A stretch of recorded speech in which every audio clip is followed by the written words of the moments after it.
தத்துவ அதீத திமிர்ப்பு அடங்கி தற்செலவு மத்தின் வரத்தும் அசையாத சுத்தத்தை ஒன்றொன்றாய் நீ சற்று உளது ஆவை ஆதலினால் அன்றென்றது என்றே அறி. இதுவரையிலும் நீ இல்லை என்று எதை கருதியிருந்தாயோ அதுதான் உண்மை என்பதை தற்போதும் வரும்போது நீ அறிந்து கொள்வாய் என்று கண்ணுடைய வள்ளல் குறிப்பிடுகிறார். அன்றென்றது என்றே அறி. இல்லை இல்லை என்று சொல்லிக் கொண்டிருந்தாயே, இறைவன் இல்லை என்று சொன்னாய். அந்த இறைவன் என்பது நீதான் என்பதை நீ புரிந்து கொள்ளும் போது இந்த உண்மையை நீ புரிந்து கொள்வாய் என்று குறிப்பிடுகிறார். எல்லோருக்குமே இது அனுபவத்திலே இருக்கும். இளம்பிராயத்திலே பாகற்காய் உடலுக்கு நல்லது, நிறைய சாப்பிடு என்று என்னுடைய பெற்றோர்கள் சொல்லிய போது அதன் கசப்புச்சுவை பிடிக்காது போய்விட்ட காரணத்தால் தலை தெறிக்க ஓடுவது வழக்கம். ஆனால் இன்றைக்கு பாகற்காயின் நற்பண்புகள் தெரிந்துவிட்ட காரணத்தால் பாகற்காயை விரும்பி உண்ணக்கூடிய நிலை இருக்கிறது. உதாரணத்திற்கு இந்த ஒன்றை சொன்னேன். இது போல நம் அனைவருக்கும் அனுபவம் இருக்கிறது. மூத்தோர் வார்த்தை முன்பு புளிக்கும் பின்பு இனிக்கும் என்று சொல்வார்கள், அல்லது மூத்தோர் வார்த்தை முன்பு கசக்கும் பின்பு இனிக்கும் என்று சொல்லுவார்கள்.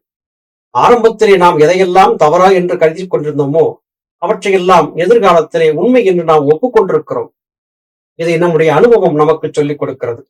தத்துவாதீத திமிர்ப்பு அடங்க வேண்டும் என்று குறிப்பிடுகிறார். நீங்கள் படித்துக் கொண்டு விட்ட புத்தகங்கள், அதன் மூலமாக பெறப்பட்ட ஞானம் உங்களுக்கு அகங்காரத்தை ஏற்படுத்தி கொடுத்திருக்கிறது. அதன் காரணமாக உங்களுக்கு ஏற்பட்ட அந்த அகங்காரம் என்பது தொலையாத வரையிலும் தற்போதம் என்பது வாய்க்காது. வித்யா கர்வம் என்று இதை சமஸ்கிருதத்திலே சொல்வார்கள். எல்லாம் அறிந்து விட்டேன் என்கிற அகங்காரம் எவருக்கும் இருக்கக்கூடாது. என்ன அறிந்திருந்தாலும் எல்லாம் சொற்பம் என்று புரிந்திருக்க வேண்டும். நம்முடைய முன்னோர்கள் நம்மை விட அறிவிலே சிறந்தவர்கள் என்பதை புரிந்திருக்க வேண்டும். அவ்வை பெருமாட்டி கற்றது கைமண் அளவு கல்லாதது உலகளவு என்று குறிப்பிட்டாள். எனவே எக்காரணத்தை கொண்டும் கற்றதை கொண்டு அகங்கார வயப்பட்டு விடக்கூடாது. நாம் நம்முடைய உலக வாழ்க்கையிலே பலவற்றையும் அலசி ஆராய்ந்து கொண்டிருக்கிறோம். சுத்தமான ஒன்றை நீ அடைய வேண்டும் என்றால் நீ மத்து கொண்டு கடைய வேண்டும்.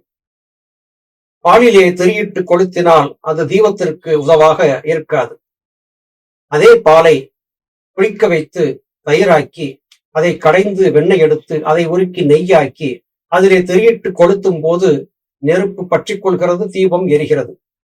எனவே மத்து கொண்டு கடைந்த போதுதான் பாலுக்குள்ளே இருந்த நெய்யை கண்டுபிடிக்க முடிந்தது. அதுபோல நமக்குள்ளே இருக்கும் ஆத்ம தத்துவத்தை அறிந்து கொள்ள வேண்டும் என்றால் நம் உருவ மத்தியம் என்கிற இடத்திலே மனதை மத்தாக்கி கடைந்து ஞானத்தை பெற வேண்டும்.